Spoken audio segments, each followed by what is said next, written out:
vehicles over problems with the rear suspension. The company says it's had no warranty claims or reports of any injuries or deaths related to the problem. Stocks took a beating today on Wall Street at the closing bell. The Dow down 953 points. The Nasdaq lost 509. For the Wall Street Business Report, I'm Bob Agnew. News and analysis at townhall.com. On Point Weather, brought to you by our friends at Palmetto State Armory. On 107 The Point. Here's tonight's forecast. Pretty warm for June 10th, the low dipping down to 74. For tomorrow, up to 96. A blend of sunshine and clouds, a 20% chance for afternoon rain. Friday, we get sunshine. We hit 98 degrees with a feels-like temperature of 105. A 40% chance for showers on Saturday and 50% for storms on Sunday. Highs in the mid-90s. I'm Cal Moss with your On Point local weather. WQXL Columbia, W264DF. Grills, outdoor kitchens, and fireplaces. Spring Sizzle starts with Bart. This is 107 The Point. This is The Point. Make thepointradio.com. The Point.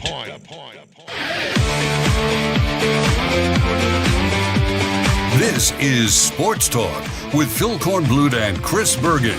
Sports Talk is heard across the state on radio affiliates of the Sports Talk Media Network and is streaming live on SportsTalkSC.com, as well as Twitter, Facebook, and YouTube. The South Carolina Education Lottery lucky number to call in is 888-898-2525. That's 888-898-2525. Now, here are Phil and Chris with tonight's edition of Sports Talk. And good evening, everybody. Welcome to Sports Talk, Sports Talk Media Network. Great to have you with us on this Get Over the Hump Wednesday. Phil Kornblut, Chris Bergen, and the plumber, Josh Cohen, all together.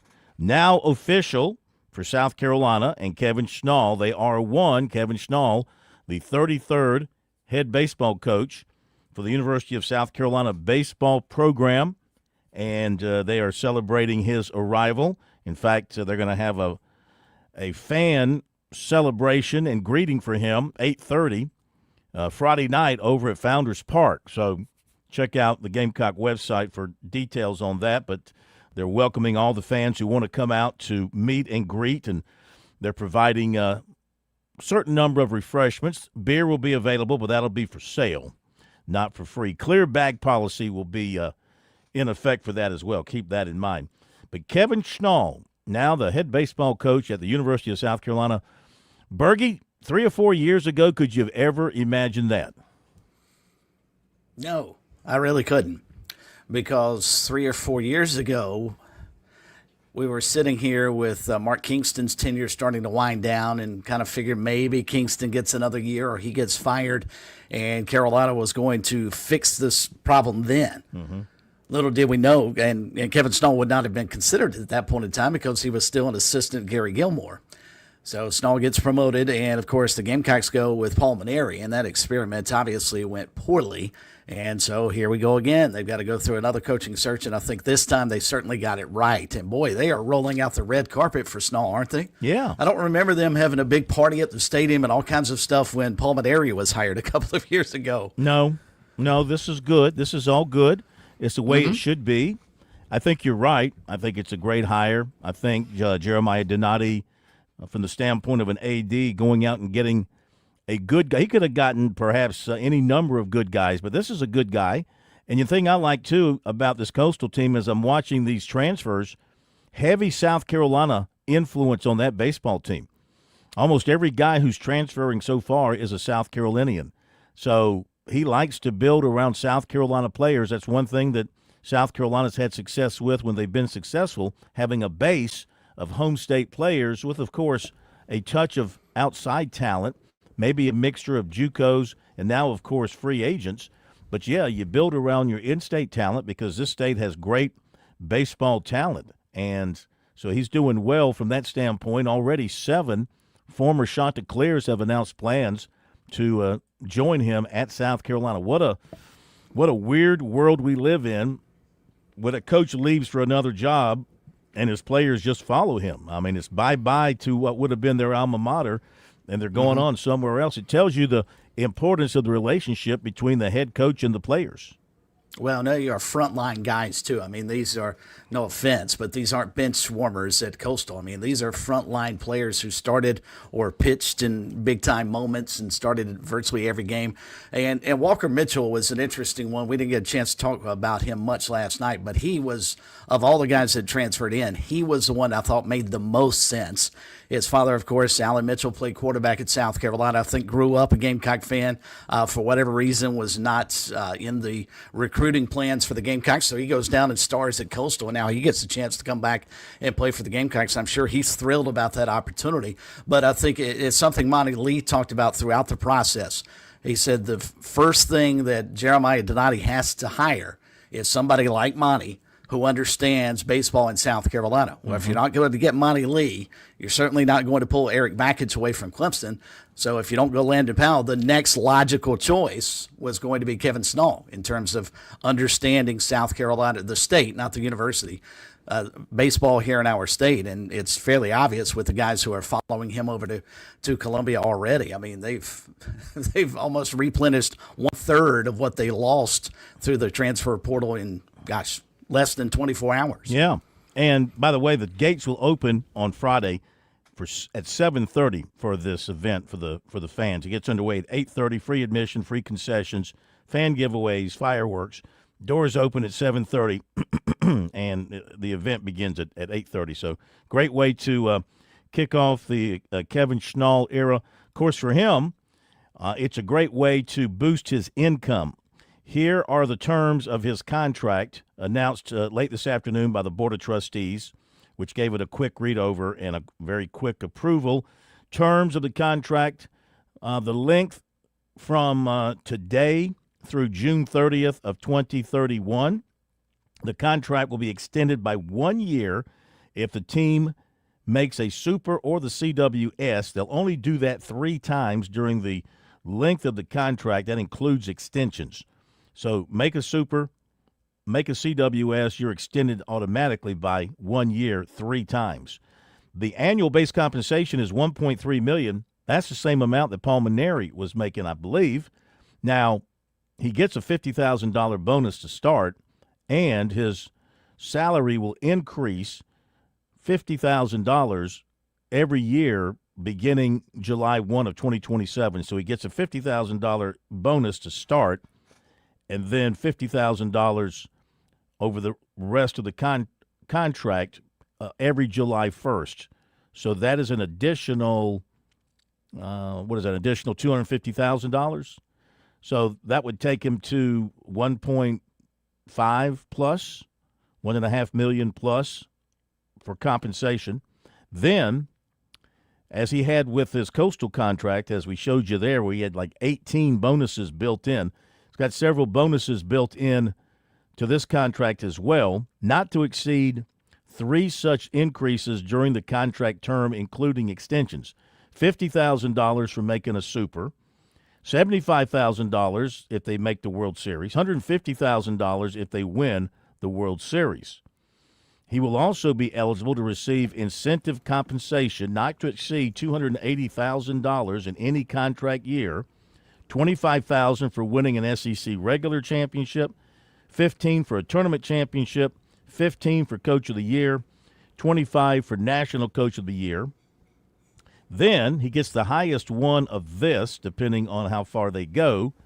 It's $25,000 for a tournament regional appearance, or $35,000 for an appearance and hosting a regional, $50,000 for an appearance in an NCAA Super Regional, or $65,000 for hosting a Super Regional, $100,000 for making the World Series, and $200,000 for winning the College World Series. So if you go all the way, the most you'd get is $200,000. It doesn't add up. It's the highest depending on how far you happen to go.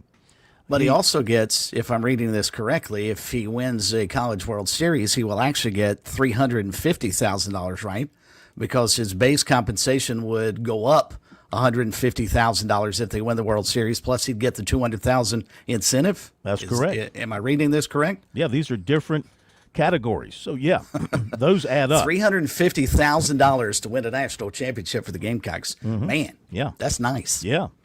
he gets a car or a stipend no less than $400 a month. What can you get for $400? No less than $400 a month, Plummer. What can you get? About a Camry now these days. Is that about a Camry? I think he can do better than a Camry. I mean, he has been driving a very nice SUV at Coastal, so my guess is he's probably going to stick with that sort of vehicle.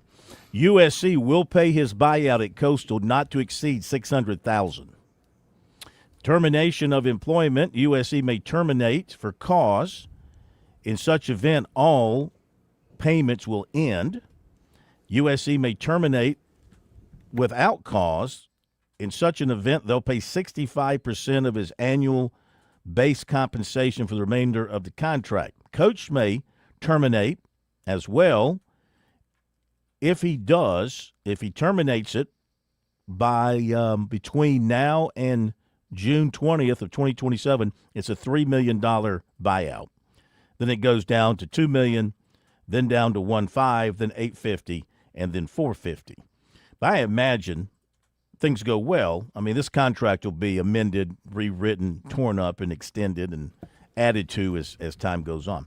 So that's it. That's the contract for Kevin Schnall, who now has to get to work finalizing his coaching staff and re-recruiting players at South Carolina to find out those who are in the free agent market who wants to come back. I'm sure there's some he'd love to have come back, like a Will Crowder, for example. He hasn't signed with anybody. I'm sorry, Will Craddock. Spit it out. Will Craddock. He hasn't signed with anybody yet. Mm-hmm. And others. Be others out there that maybe he would like to talk to. And those who have remained on the roster to this point, he's got to talk with them and decide who he wants to try to keep and who he will suggest might want to go somewhere else. And then, of course, there's the free agent market itself, where you're just going to go through and see what's out there and what's left of the recruiting class, and also trying to recruit some more high school players if possible. So he's got a lot to do. He's got a lot to do in rebuilding a program that hit rock bottom. The good thing is he won't approach this like Maneri. When Maneri came in, he said, this isn't broken. This isn't a program that's broken, and he expected to come in and win right away.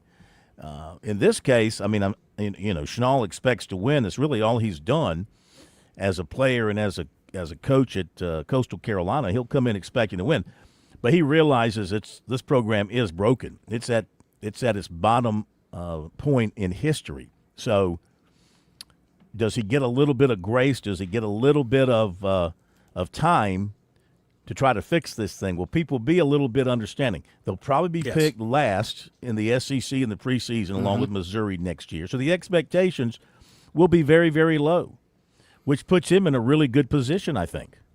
Yeah, I think Gamecock fans, there were two hires that you could have made that would get a longer grace period. One, obviously, Kevin Schnall. The other, I think, Landon Powell.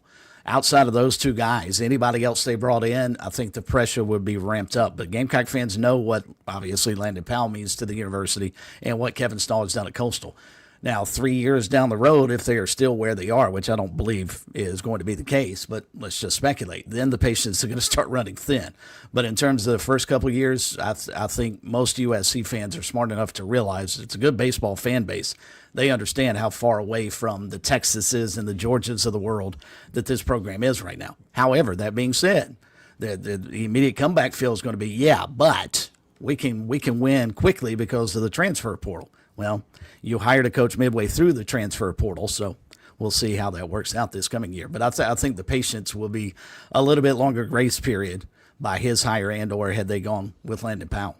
So I will say this, and you're right, I will say this. One of the advantages is he's got players coming from Coastal Carolina. Maneri didn't have players coming from LSU because he'd been out for 3 years. So he didn't have, a group of guys, a group of good players following him. Schnall has a very good group of especially pitchers, very good group of pitchers coming with him to South Carolina that he can build around. So you just throw some other guys into the mix with those guys who are coming in, and you're off to a pretty good start there, assuming that these guys, and we have felt that Coastal's had some of the best pitching in the country. I was just thinking, you're Fluky. Fluky still has another year, right? So you're Fluky. He does have another year, doesn't he? He's a junior, yes. Yeah, but I know he's eligible for the draft. Obviously, draft eligible, correct. I understand that. But, he didn't get to pitch a whole lot in college this year. And look, with NIL money, now, if he's going to be a first-round pick, is he going to be a first-round pick? I guess if he's going to be a first-round pick, I think so. You're talking about a bonus of, what, $8-10 million, I guess? You can't compete with that NIL-wise. No.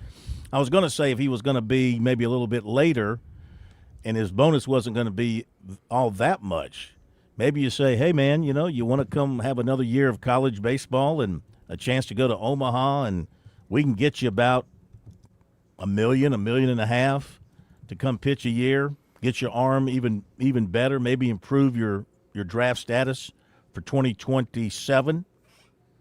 Not going to happen, probably. I was just thinking out loud about this. Probably not going to happen because he's probably going to be. I mean, the pros don't care about your numbers in college. They don't care what your record is or what your ERA is. I mean, maybe they care about your innings to strikeout ratio and things like that. But they look at you. They look at your arm. They look at the metrics and the velo and all that kind of stuff. That's how they make their decision, right?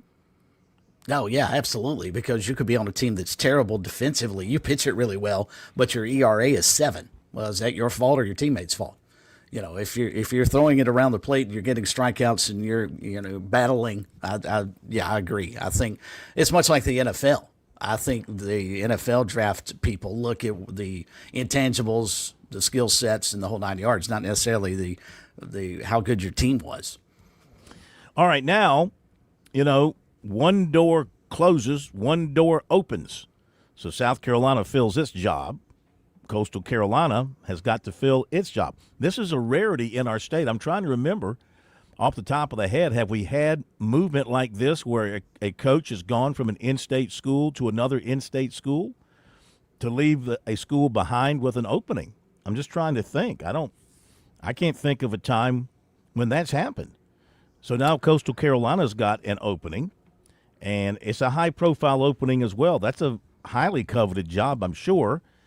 And what do? We had Gary Gilmore with us last night. He certainly wants to keep it in the family, and who would blame him? He built this thing. He doesn't want to see it taken over by somebody that does not have Coastal Carolina Gary Gilmore DNA.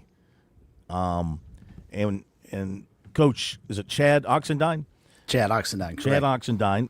From what I understand, he seems to be the guy that the players, the former players, he's been there with them since they won the national championship, I believe.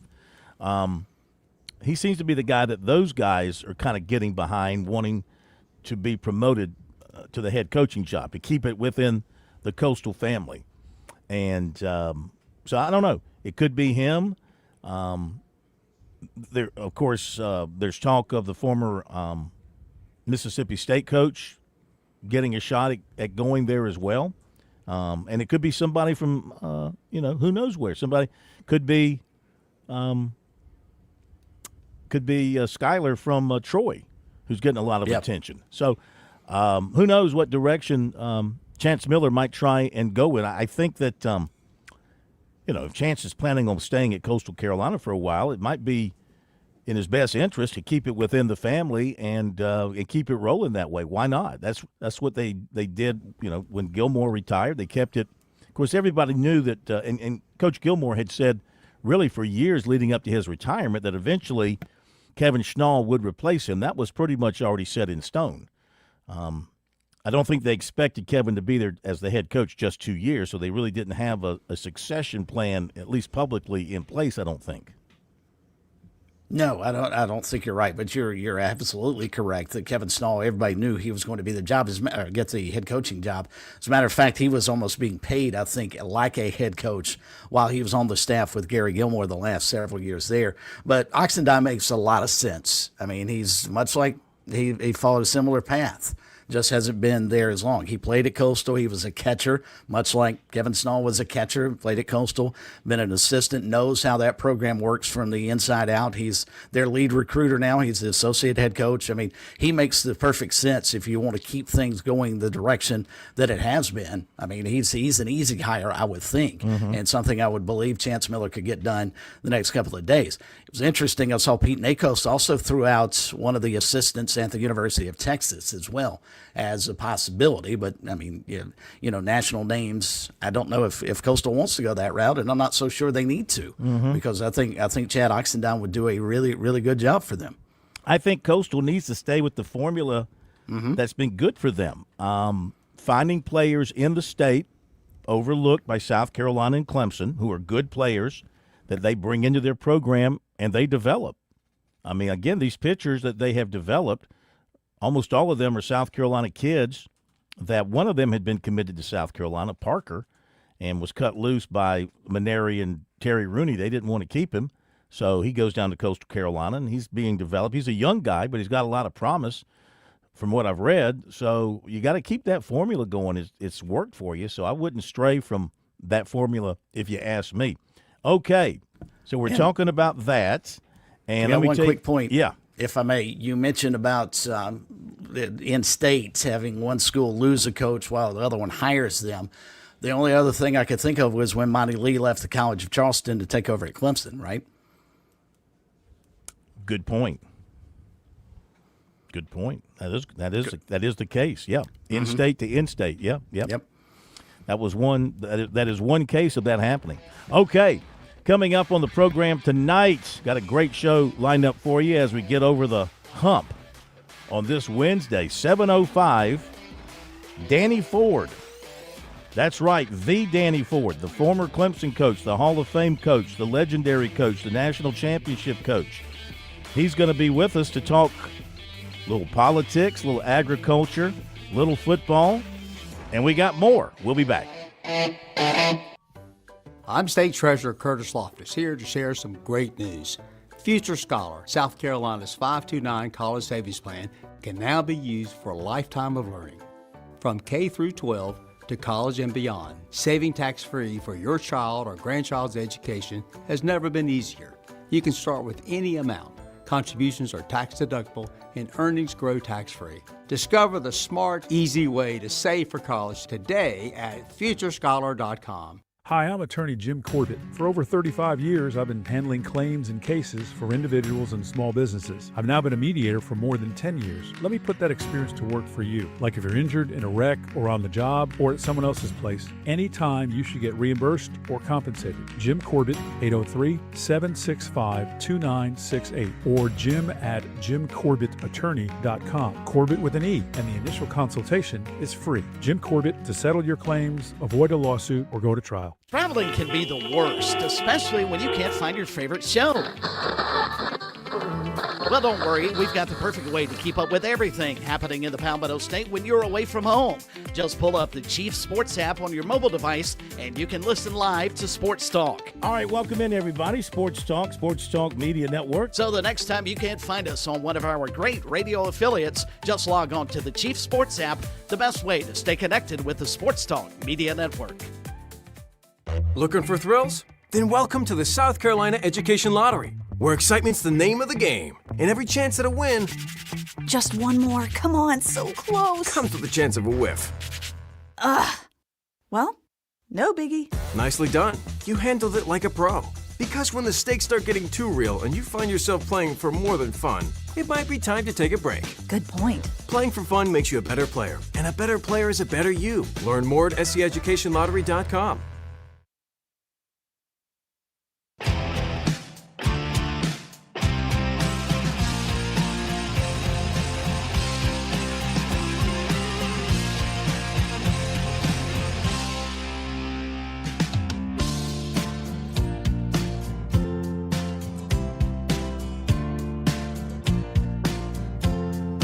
So Danny Ford coming up at 7:05. Of course, his son is running for the, Secretary of Agriculture in the state on the Republican side. So I go to vote yesterday, hadn't really paid attention to the race for the agriculture secretary or commissioner. They call it commissioner, don't they? Commissioner of Agriculture. And I see Danny Ford's name on the ballot. And I almost fell out of my shoes. And, of course, that's his son, Danny Lee Ford. So I said, I got to get Coach on the show to talk about, politics. And, of course, he's been in politics up there in the upstate. I think did he run for something up there, some kind of commissioner related to agriculture up in the upstate, I think. But a little football talk and a little political talk, little agriculture talk. Danny Ford II. Yeah, he's in a runoff now for the Republican nomination for Commissioner of Agriculture here in South Carolina. Maybe Danny Ford Sr. can explain to us why in the world we elect the Secretary of Agriculture and why that's not just a paid position that the state goes out and finds the best qualified person for the job. It's a good point. I don't know why that's an electable position. Much like you and I were talking earlier, why the coroner. I've heard stories about years and years ago the power that a coroner had, but good grief, you're dead. Not to be crass, but you're dead. You're dead. Doesn't matter if you look at it from a Republican standpoint or a Democrat standpoint. I agree, and I think you're right. There is something more to what the coroner can do. Mm-hmm. I think it's the only person that can arrest the sheriff. I think. Yeah, that's correct. I think you're right. Well, Plummer got a depth of knowledge. So we got that coming up. Did I mention we're going to have Presbyterian coach Matt Rawl with us at 7:35, talk some Blue Hose football. We'll be back. On Point Weather, brought to you by our friends at Palmetto State Armory. On 107 The Point.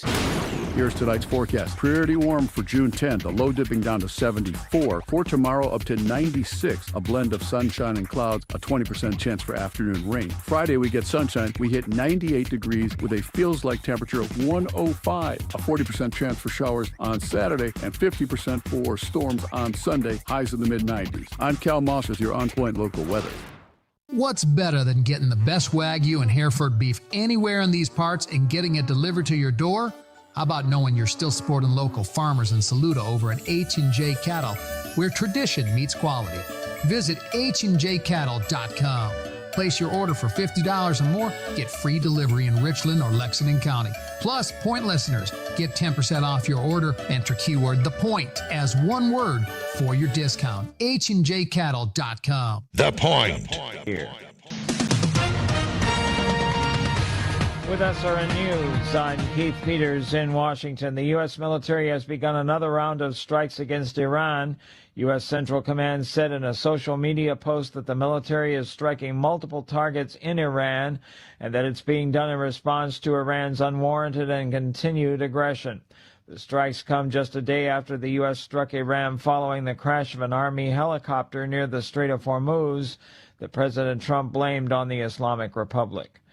Bill Gates says he made an error in judgment by ever meeting with Jeffrey Epstein as the Microsoft co-founder faces questions behind closed doors from lawmakers about his relationship with the disgraced financier. On Wall Street, the Dow plunged 953 points, the Nasdaq dropping 509, the S&P lower by 119. More on these stories at srnnews.com. At Palmetto State Armory, we offer the largest selection of guns and ammunition at unbeatable prices. Our knowledgeable and friendly staff are here to provide personalized assistance, ensuring you find exactly what you need. If you enjoy outdoor activities like hunting, camping, or hiking, our clothing and outdoor gear collection has got you covered. We also feature an exceptional indoor range facility where you can experience the thrill of shooting in a safe and controlled environment. Visit us today at PalmettoStateArmory.com or your local retail store. Palmetto State Armory, American made for life. Hi, I'm Charlie. And I'm Rodney. We're the owners of Shingles Now. So there are a ton of roofers out there, too many, frankly. And some of them, well, they lack ethics and morals. We are both GAF certified master lead contractors. That might not mean much to you, but if you need a roof repair or a replacement, it's essential, and it weeds out a lot of the fly-by-night roofers out there. Replacing a roof is not something you do every day, so do it right. You want someone licensed, insured, local, and respected. Here at Shingles Now, you can count on us today and to still be here tomorrow. Shingles Now, the right way, right away. Visit shinglesnow.com.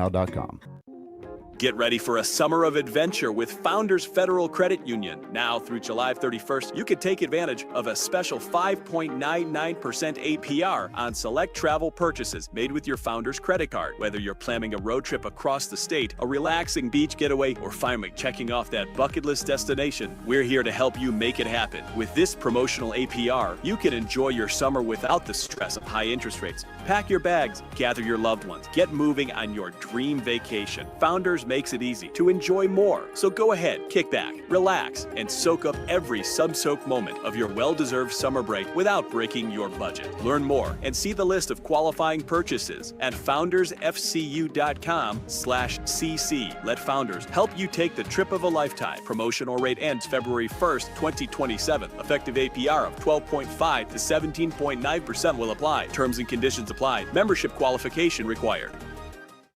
South Carolina summers are hot and humid and hard on your air conditioner. When your home stops feeling comfortable, call Sweet Comfort Services. We're family owned and operated with over 30 years of heating and air experience. From service and maintenance to complete system replacement, we're here to keep your family cool. We'll even meet or beat any quote from a licensed competitor. Schedule your appointment online at sweethvac.com or call 803-331-8143. Sweet Comfort Services, comfort you can count on.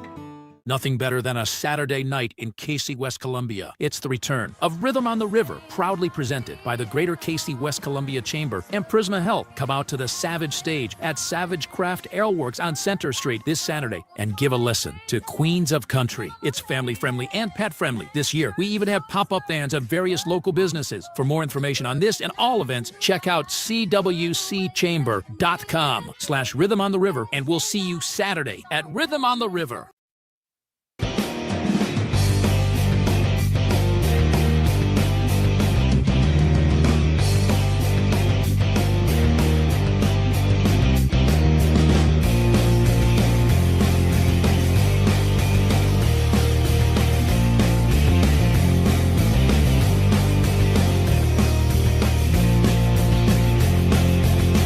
We're back. Sports Talk Media Network. Great to have you with us on this Getting Over the Hump Wednesday. Phil Kornblutz, Chris Bergen, and the plumber, Josh Cohen.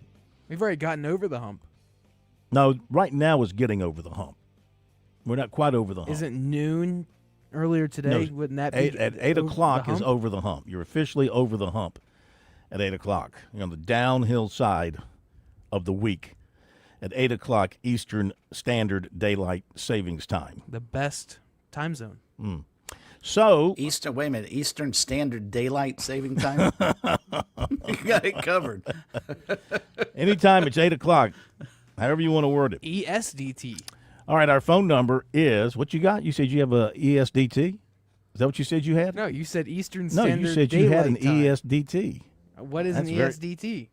You can look it up. Look it up in your medical dictionary. All right, our phone number is 888-898-2525. Just take out the E. 888-898-2525. That's our phone number. That is the South Carolina Education Lottery lucky number. Learn more about the lottery's impact at seeducationlottery.com/education wins, and playing for fun is a win for education. Our text line number is 803-900-4847. And that is presented by Larry Lucas State Farm Insurance in Columbia. Give Larry a call at 803-799-1998. That's in Columbia. In Lexington, 803-359-0770. Let Larry help you make the switch to State Farm, because you'll be glad that you do. Bundling can save you hundreds or more. And it is a time to start getting down to the beach. I know people heading down to the beach for vacation. Many of them contacting our man Jimmy Smith at James Smith Realty to get set up in a great location for that wonderful beach holiday. 843-237-4246. 843-237-4246 for your perfect beach getaway. Online at pauliesvacationrentals.com. Let Jimmy and the staff help you find that great location. He says they have been really, really busy setting people up in great locations and also moving property down along the coasts. Let them help you out. 843-237-4246, pauliesvacationrentals.com. So I wanted to mention this because, you know, the Berge Palace, it is right there in the Sardis area, and I think that location alone, that piece of property is holding up the mortgage rates there in the Sardis area, keeping the value keeping the value high. But I was going to suggest, I saw this little nugget today, that Michael Jordan's former agent is selling his house at Kiowa, and you can get it for a cool $25 million. Now, I looked at it. It's a little bit, it's only 9,000 square feet, so it's a little bit. That's all? It's a little bit below my standards. I take that back. It's at 8,600 and something square feet. I've got to have at least 9,000 square feet. Mm-hmm. So I had to pass on it. So it's still available for those of you who might be looking for a little bungalow, a little getaway down at Kiowa. And it's available for $25 million. That's incredible. And you get the dirt, and you get the swimming pool, and you get the view. From the very top, you can see the entire beach boardwalk. Yeah, from the very top, you can see the entire island of Kiowa. So wow. Go ahead and write the check, Bergie, and head on down. We can set up our studios down there.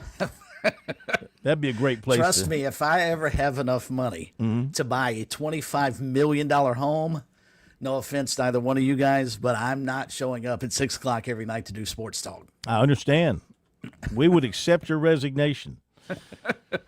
So our poll question is, what grade do you give the Kevin Schnall hire at South Carolina? And 45 votes in since this was posted yesterday afternoon. 55.6% give it a home run grade. 24.4% say it's a triple. 11.1% a double. And 8.9% a single. 8.9%. Not all that impressed. 55.6%, pretty impressed. So put me in the home run category. I think it's a really good hire. Mm-hmm. I think this is I don't see how, of course, I've been wrong many times. I thought Will Muschamp would succeed, thought that was kind of a no-brainer. Didn't really know on Darren Horn at South Carolina. Didn't know on Dabo Swinney when he was hired at Clemson. Like everybody, had some question marks there. Brad Brownell, same way. Jack Leggett, when he was hired at Clemson, what do we know? He was coming from Western Carolina. He had been coaching under Bill Wilhelm for a few years. What'd you know when he was hired? Eric Backus looked like a great hire for Clemson, and it's proven to be the case. This year, an exception, but proven to be a good hire. I think Chad Holbrook was the right man to replace Ray Tanner. Mm-hmm. And keep it going. I think the big mistake was letting him go, when they did let him go. He would probably be the head coach today and doing some good things with that program had they not made that decision at that time. But that's why they're in the position they're in today, going with their fifth head coach, if you count Monty Lee as a head coach, going with their fifth head coach since Ray Tanner retired after the 2012 season. So they need to get some length out of you're talking about pitching and getting some length out of your starter. They need to get some length out of Kevin Schnall now as the head coach at South Carolina. Yeah, he may not have to toss a complete game throughout his career, but he's got to get them into the seventh inning, at least. At I least. think you're right. And the one thing, it's funny you bring up Darren Horn often, and we talk about Darren Horn being a misfire. I think if memory serves, I think the one criticism I always had of him was the reason he was hired is because of the up-tempo 94-by-50 type style of play he was doing at his previous stop. And when he got to Carolina, either he didn't want to run that style in SEC play or couldn't get the players to do it because it seemed like he totally went away from what got him the job. It would be almost like Kevin Schnall now deciding, well, I'm in the SEC, so I need to get power arms and hit 3-run home runs all the time. He doesn't mind the power, but that's not his style of play. Mm-hmm. And I don't think you'll see that from Kevin Schnall. I don't think he will go away from what has made him a successful coach as an assistant and head coach a quarter of a century. His first year at South Carolina, he nearly got them to the NCAA tournament. Mm-hmm. And you can make the argument that maybe they should have been in there. They were 21-10. They were 10-6 in the SEC. And, boy, things looked promising. Michael Boynton was an assistant coach, Cephas Bunton and Scott Cherry. So it was a really good staff. And but they didn't make it, and they went to the NIT. That team had Dominique Archie, who was a good player. Remember him? It had Devin Downey. It had Sam Frederick. It had Mike Holmes, who was the best player in the state, the high school the previous year. It had Sam Muldrow. These are the players that he inherited from Dave Odom. They left him a pretty good roster. Yeah. They left him a pretty good roster. And they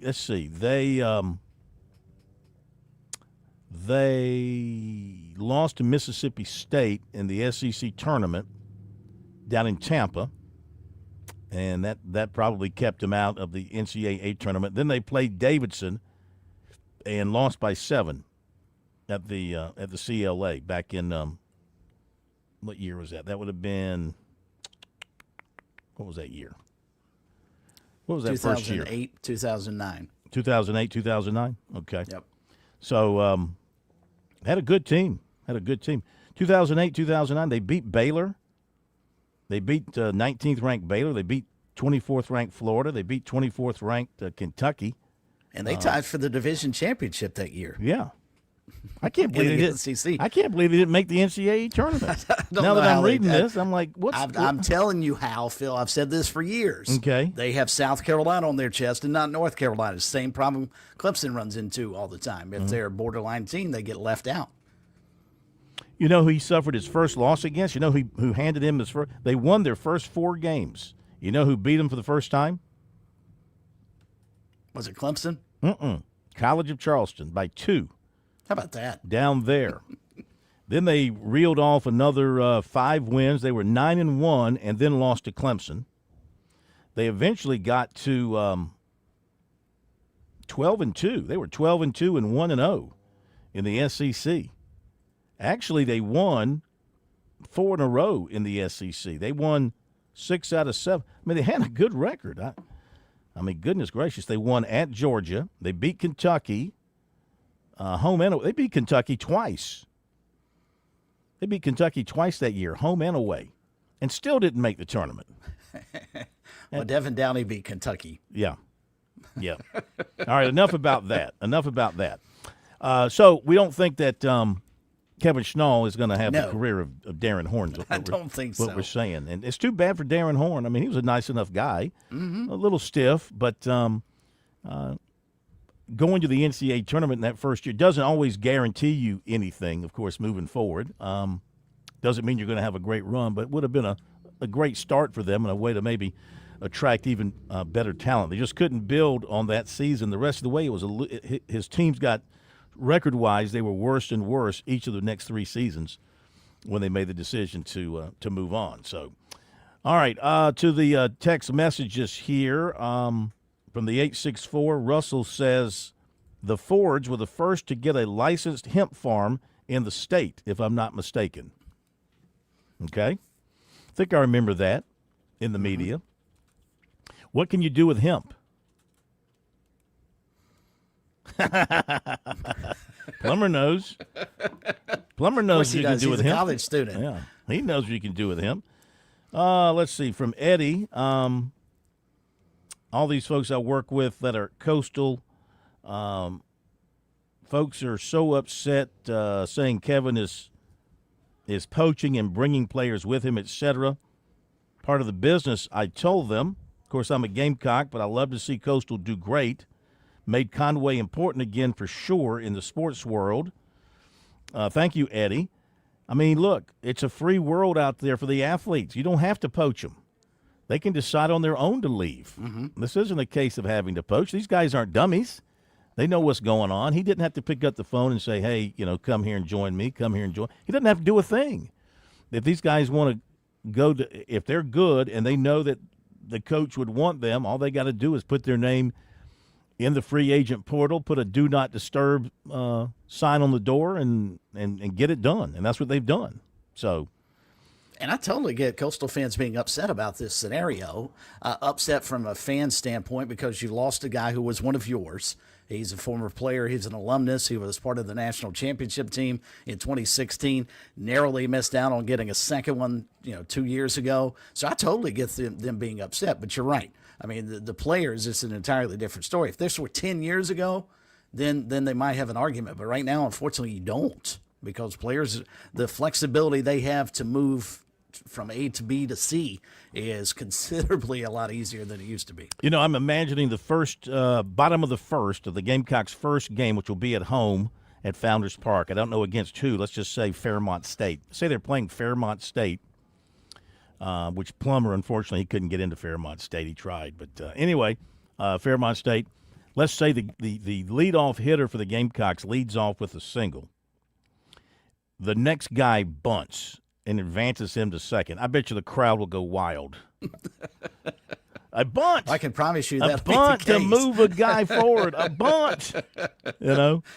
And then the guy steals third, and then a sacrifice fly to score him.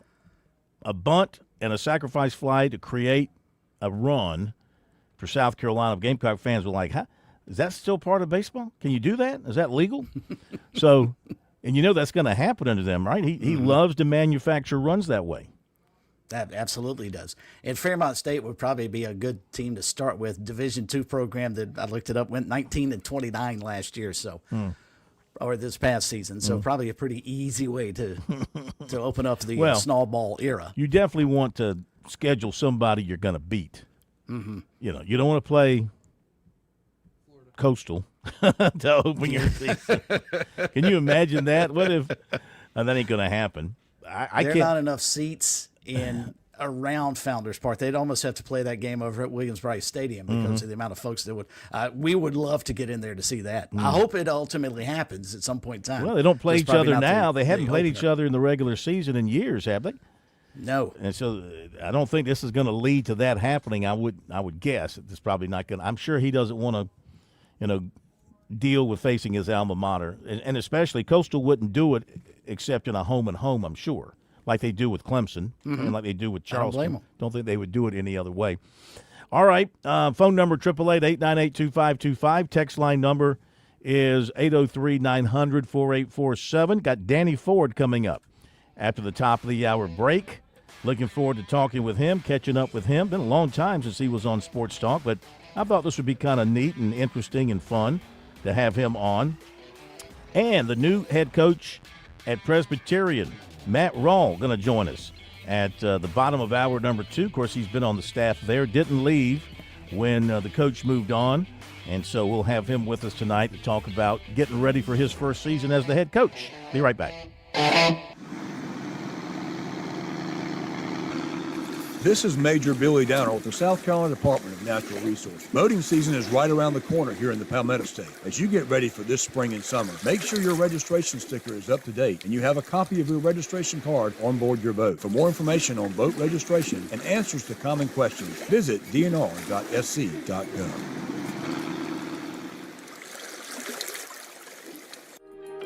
If you're juggling multiple credit card balances, you know how quickly high interest can add up and how stressful it can become. Now through June 30th, 2026, well-qualified borrowers can pause interest when they transfer credit card balances and enjoy 0% APR for 12 months. A balance transfer can simplify your life, making it easier to focus and manage your budget. This limited time offer can help you move forward with confidence. Upon expiration, APR will then revert to the standard variable APR, currently 12.5% to 17.90%. If credit criteria are not met, 17.9% APR will apply. Visit apply.foundersfcu.com to get started today. Not a Founders member yet? Stop by an office near you or visit us online at foundersfcu.com to see if you qualify for membership. Membership qualification required. Terms and conditions apply. There's a lot of things we take for granted in our lives. Your home's AC will run cool. Your drive-through coffee will be hot. And the car will start when it's time to take your kids to school. It's when things don't go as planned that you start thinking about who to call and where to turn. The good thing is, you can prepare for life's most difficult days by calling the Larry Lucas Agency today. Larry is a State Farm agent that has been taking care of people across South Carolina for more than 2 decades. You probably have insurance, but switching is easy, and bundling can save you hundreds or more. Most importantly, the Larry Lucas Agency can help you choose the protection you want at the price you want. All backed by South Carolina's #1 home and auto insurance company. Visit LarryLucasAgency.com today or give Larry a call at 803-799-1998. Like a good neighbor, Larry Lucas State Farm is there.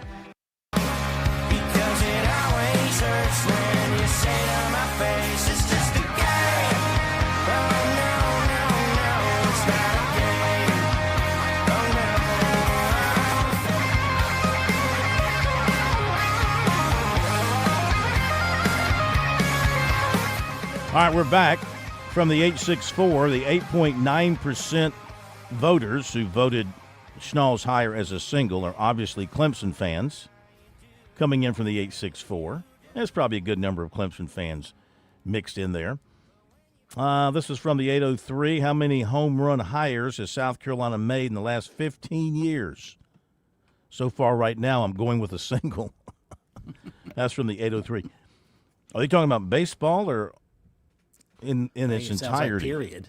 How many home run hires has South Carolina made in the last 15 years? Well, Dawn Staley was a home run hire.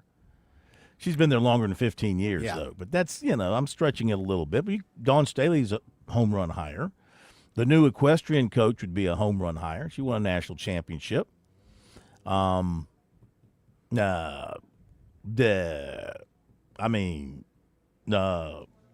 bowling coach.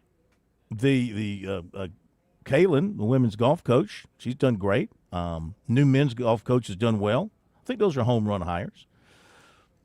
Remains to be seen. Saw a post today from a national writer talking about Beamer being on the hot seat going into this season.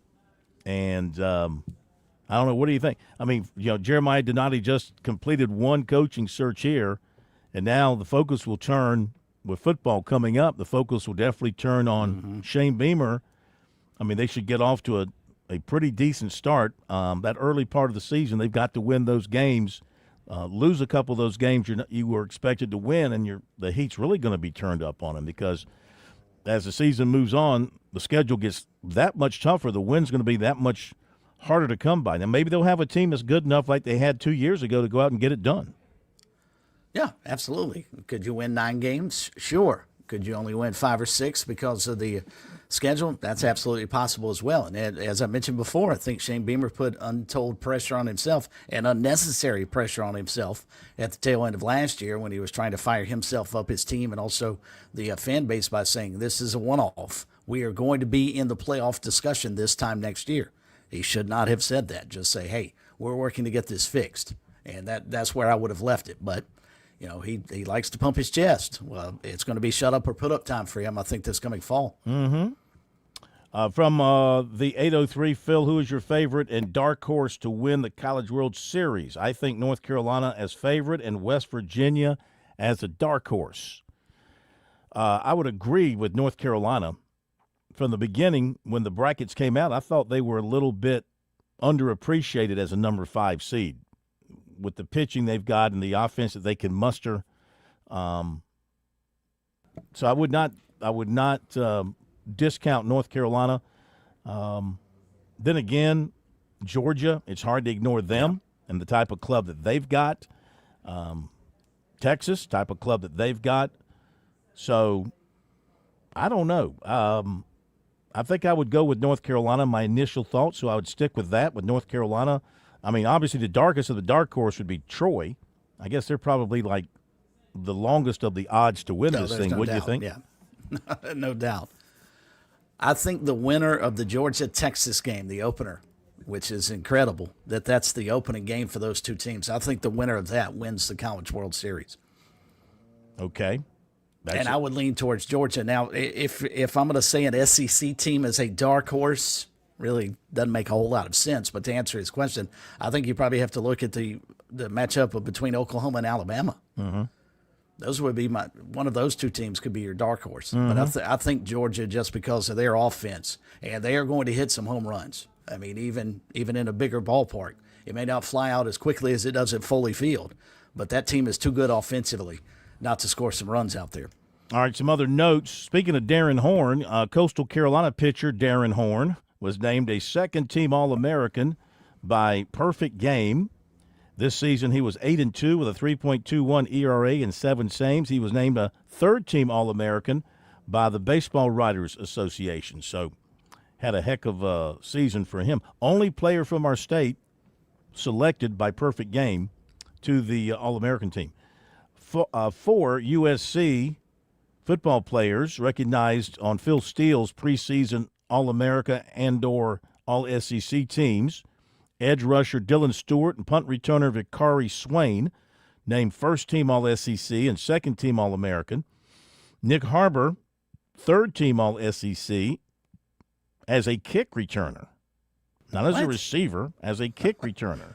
Okay. And linebacker Fred Johnson tabbed as a fourth-team All-SEC selection. So that is the story there from that publication, which is out. I always love to read that publication. Even though there's so much in there, it's hard to soak it all in. South Carolina senior Frankie Harris was named a consensus All-American today as he earned Ping second-team All-American honors and Golf Week second-team All-American honors. Second and third All-American honors for Harris as he was a Golf Week honorable mention All-American last season. And so now he is off to the I think he's on the Korn Ferry Tour. I think he's got some playing time coming up on the Korn Ferry Tour. So we'll see how he does there, making some real money. Okay, to the break, and then Danny Ford will be with us.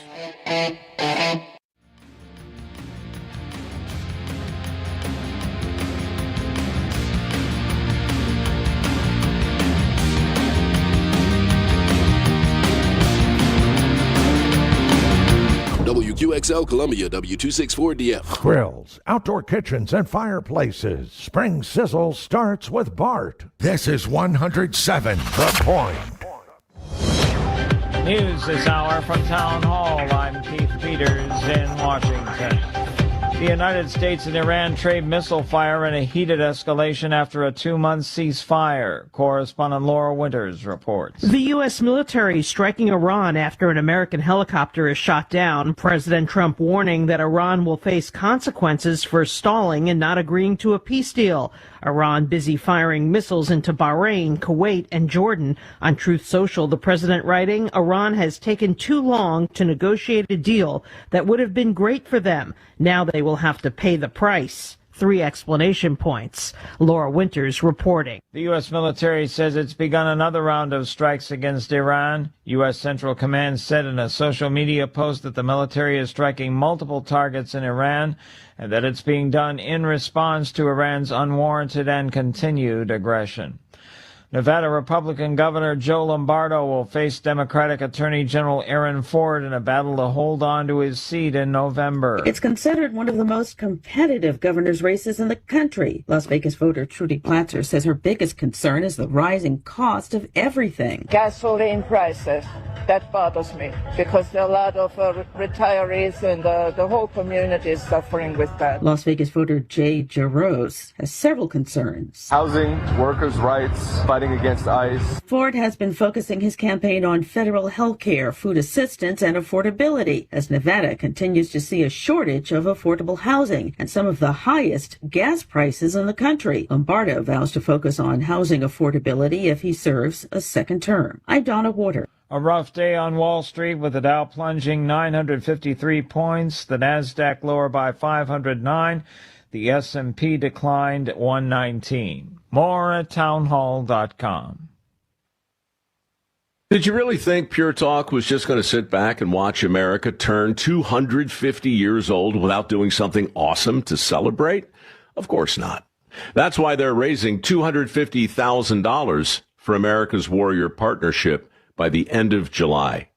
America's Warrior Partnership is on the front line of preventing veteran suicide. They've had extraordinary success, and here's how you can help. When you switch your cell phone service to Pure Talk this month, you'll be invited to round up to support America's Warrior Partnership. No pressure, but if you do, Pure Talk will match your donation dollar for dollar. And to further celebrate 250 years of our extraordinary democratic republic, Pure Talk is offering unlimited talk, text, and data for just $34.99 a month. Dial pound 250, say Mike Rowe. That's pound 250, say Mike Rowe. And happy birthday to us. China's auto exports are surging. China is reporting that its passenger car exports jumped 73% in May, and that exports of pure electric vehicles and plug-in hybrids more than doubled. Surging sales show that higher gasoline and diesel prices due to the war in Iran are driving stronger interest in EVs. While China's auto exports are surging, domestic passenger car sales fell more than 23%. I'm Lisa Dwyer. Anthropic has joined calls for the AI industry to find ways to cushion people from AI's disruptions to the workforce. The company announced a $200 million investment to research AI's economic impact. Its CEO published an essay with proposals for government support for those financially affected by AI. News and analysis at townhall.com. From Washington, I'm Keith Peters reporting. On Point Weather, brought to you by our friends at Palmetto State Armory. On 107 The Point. Here's tonight's forecast. Pretty warm for June 10th, a low dipping down to 74. For tomorrow, up to 96. A blend of sunshine and clouds, a 20% chance for afternoon rain. Friday, we get sunshine. We hit 98 degrees with a feels-like temperature of 105. A 40% chance for showers on Saturday and 50% for storms on Sunday. Highs in the mid-90s. I'm Cal Moss with your On Point local weather. WQXL Columbia, W264DF. Grills, outdoor kitchens, and fireplaces. Spring Sizzle starts with Bart. This is 107 The Point. This is The Point. Make thepointradio.com. The Point.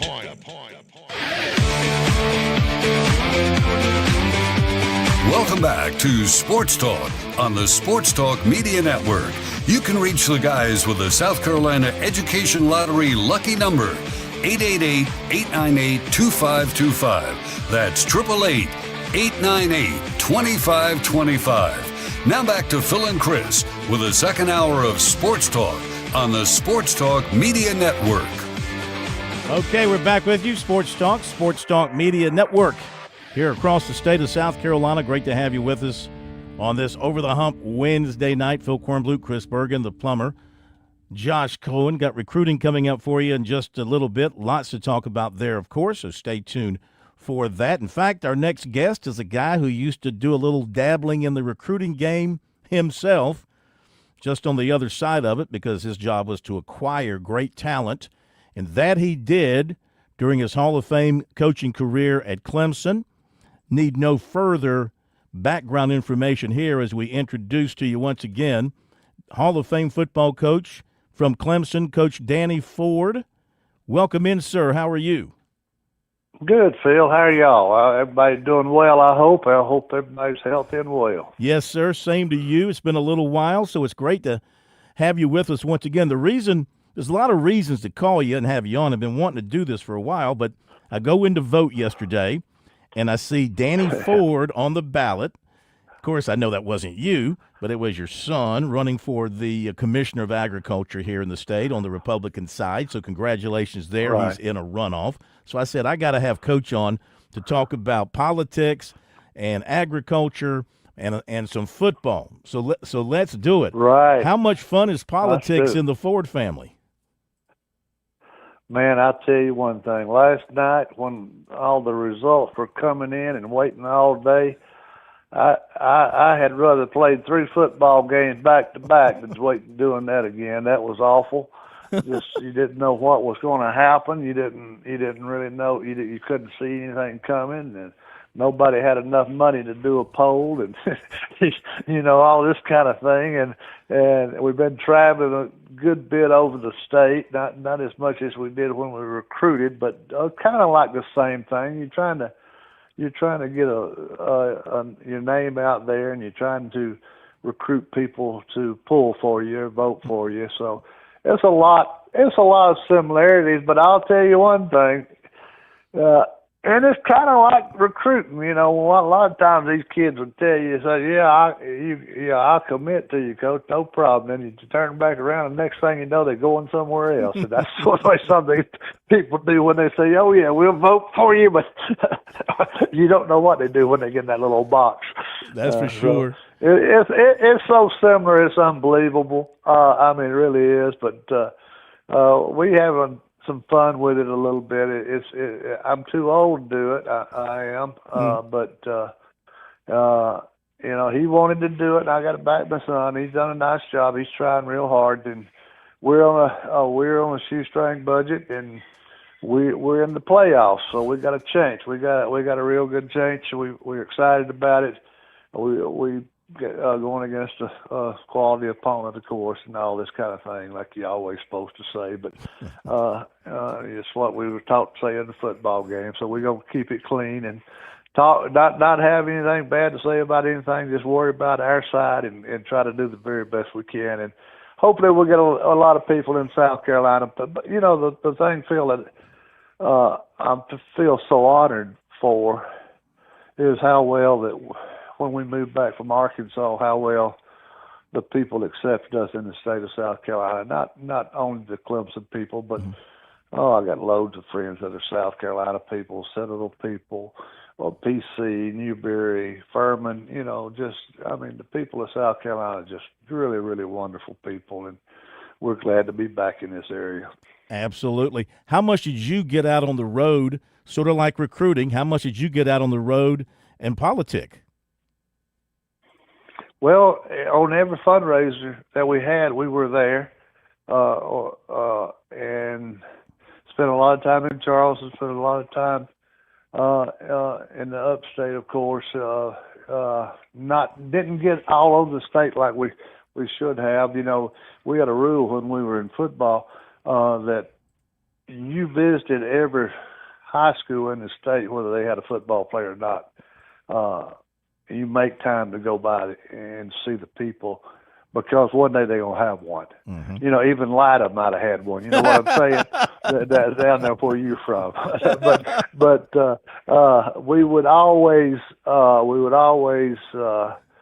make it a rule that if you had 100, well, you didn't have that many schools, but if you had 35 or 45 schools in South Carolina, then you went by every one of them during the spring or in the fall of the year. And you made sure that if they had a senior, you recruited them and gave them a good look, because they belong to the state of South Carolina, and it means more to play for Clemson or South Carolina in the state than it does to go somewhere else. And if they don't have a senior, they may have a sophomore, they may have a 10th grader. It was always a policy of ours to go by every school.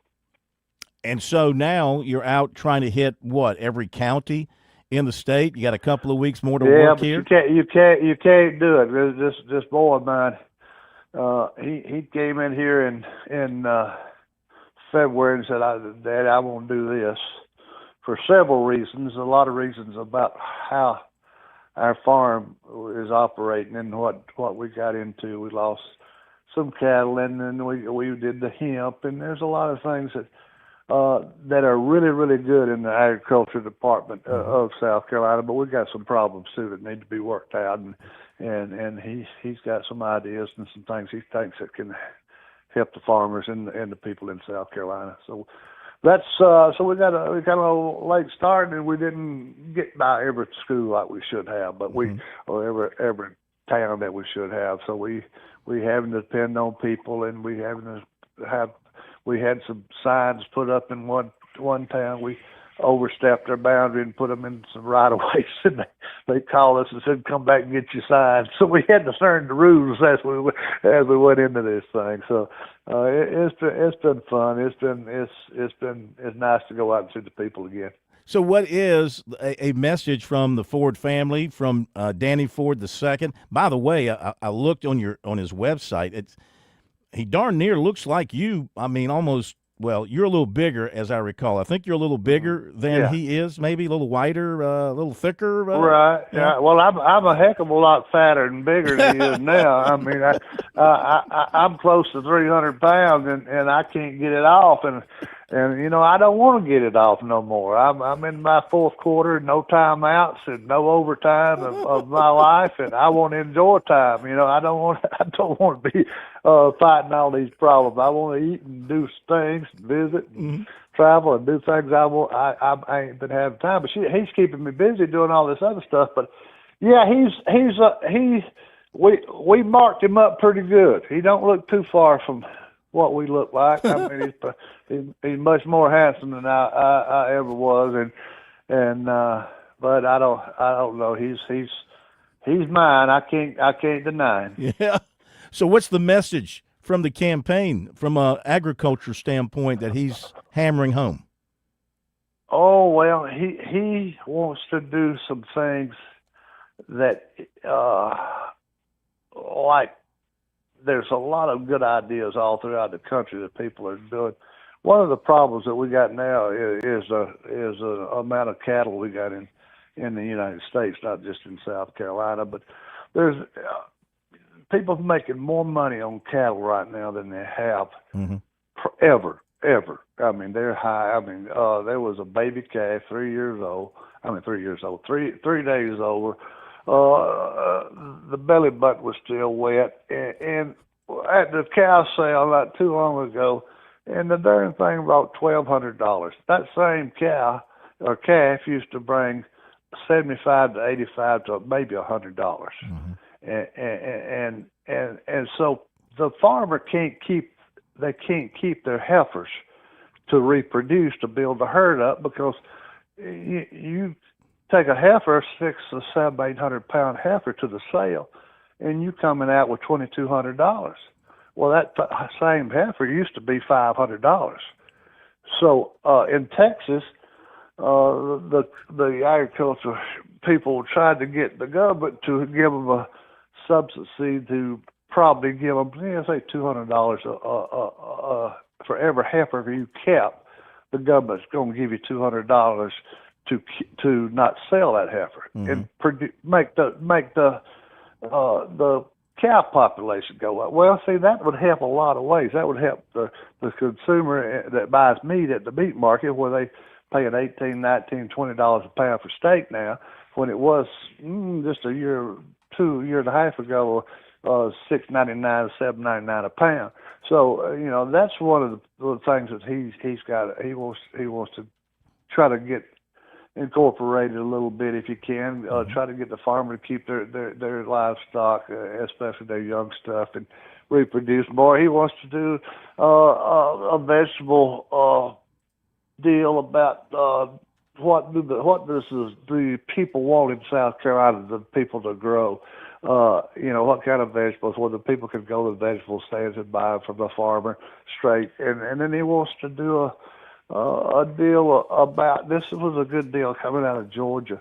The people used to can a lot. A lot of people used to do canning vegetables in the summer.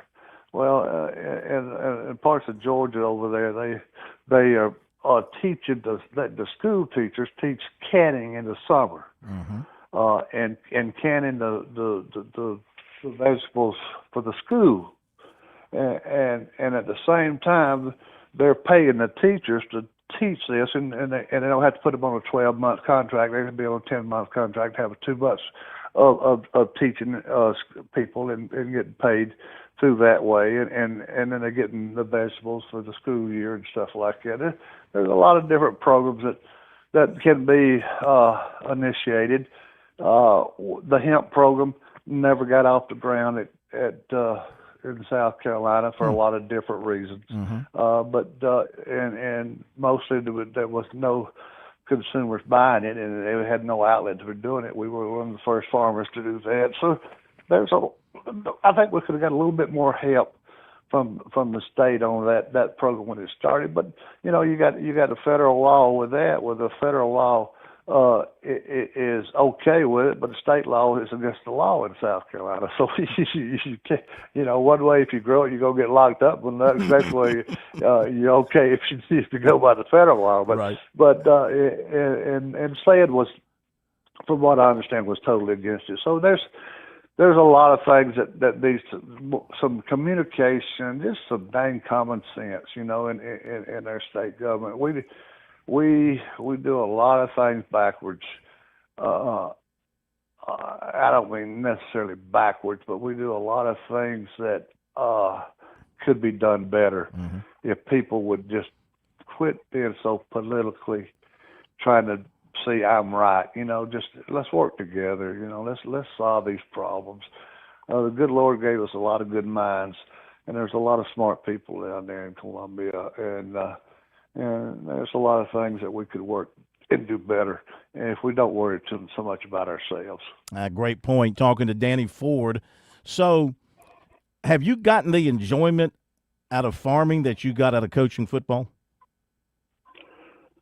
Well, it don't pay near as much. I can tell you that right out front. What they paying these coaches today is about like them cows.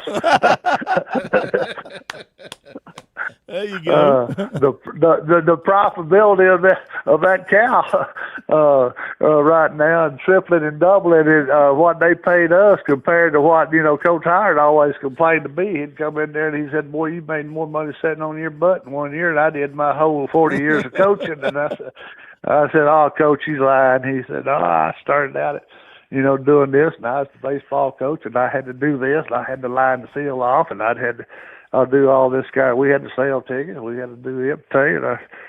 When he made me feel bad, and all these old pro players that used to back in my day, they'd have to have another job to during the off season to make a living and play pro football. Now, what they pay coaches now, and what these pro players are making, and what these college players are making now.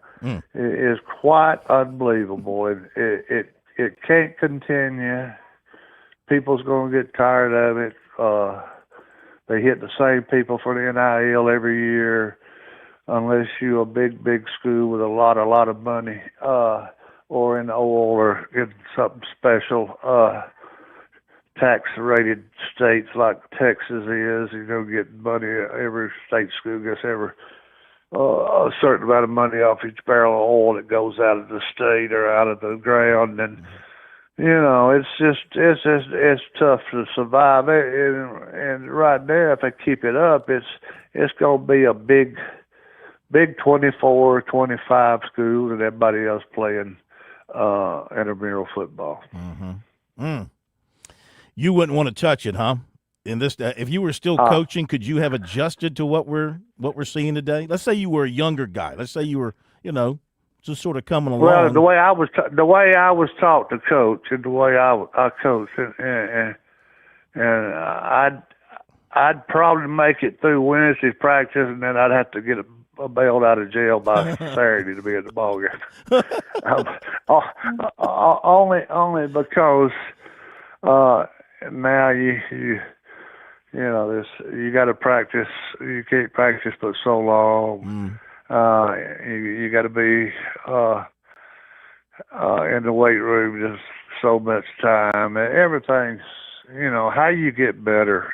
How you get better if you can't work and get practice, and how do you get better or eliminate mistakes if you can't practice? And if you cut practice back, well, naturally, you won't see as many upsets. The better people that's got the bigger NIL payroll, they're going to naturally get the better player if they can transfer from one school to the next so many times that they don't want to go pro ball. They want to stay in college ball because it's easier. And they can make just as much money. There's kids leaving college now taking a cut for their signing bonus and their first-year rookie-year contract. And why do they want to get out of school? That's why they all sue an NCAA to stay 5 and 6 years or get an extra year. It's not feasible. And everybody's got the answer, as long as it don't affect their program. That's right. Don't touch what we're doing. Don't touch what we're doing. Go get everybody else, Leave us alone. We're okay because they're one of the teams that's winning. They're one of the teams that's got the biggest NIL payroll. They're the ones that got the biggest alumni group. They're the ones that, I used to make the point about Ohio State. They graduated 40,000, or no, that's a little high. Say 25,000 freshmen a year. Every year they bring in 25 freshmen. Well, Clemson bringing in maybe 7,000 or 8,000. Well, multiply that by 10 years, 4 years later, and you got 32,000 living alumni at Clemson, and you got right at 100,000 at Ohio State. Now, who's going to continue to win in that situation? The bigger, the larger the alumni, the more so they're going to have more work, more money, more everything else. But I don't know. I can't solve the world's problems anymore in football. I don't care to.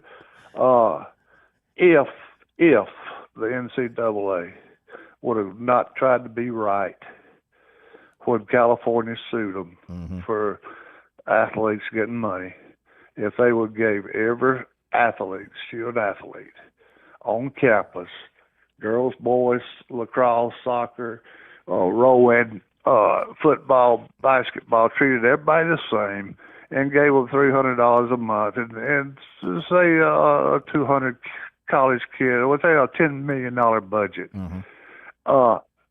this would never happen. But no, they want to fight the court system. They want to go and say, we're right, and we're not going to let this group prove us wrong. And so they sat there and they got what they deserve. They got this situation we're in now. So let them work their way out of it if they can, and I don't think they can. I think it's so. When there's an old saying, when you let the horse out of the barn, it's hard to get it back in. And when you let that out, and you let the athletes become more important than the coaches, just like pro ball. And when a pro football player can tell the owner that, I don't like this coach, you need to get rid of him, and he's making 3 times what the coach is making, and he's got all the power, then, it isn't going to work. And that's what it's got into now. It used to be there was a saying that, the prisoners run the prison, not the warden, because they do what they want to, and they don't have any control over them. And once that happens, when you don't have any control over anybody that works under you or for you, then you got no system. Got about 2 or 3 minutes left with you, Coach. What's your feeling for Clemson coming off a 7-6 last season? Dabo's like that was a one-off, and they're going to be back. What do you think? Well, I'm a Dabo swinging man. I think he has the ability to do whatever they want to do. He's a dang good football coach when they got dang good players, just like anybody else. I think the first football game. Let me go back and make sure nobody misunderstands me. I am a fan of Dabo's. I pull for him, and I think I have respect that he can get the job done. And the best thing he ever did was not lose to people that he didn't supposed to lose to. Now, when he had good players. Now, this year is important, but this first ball game is in Baton Rouge with a quarterback that's never started. Man, you asking a lot from anybody. I played football in Baton Rouge as a player. I coached there as a coach, and it is a whole lot different than nighttime and daytime in Baton Rouge. And Lane Kiffin's first game, he's going to try to show out on TV and run it up all he can run it up and beat them all they can beat it. But how good they going to be, I don't know. They got a lot of transfers, but it's going to be a telling story. But you'll learn a lot from that first football game. So, instead of predicting how they're going to do, I'm going to wait till September.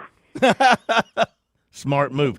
For people who want to find out more about Danny Ford #2, Where do they go? go? Oh, Lordy mercy. Don't ask me no website. I need to.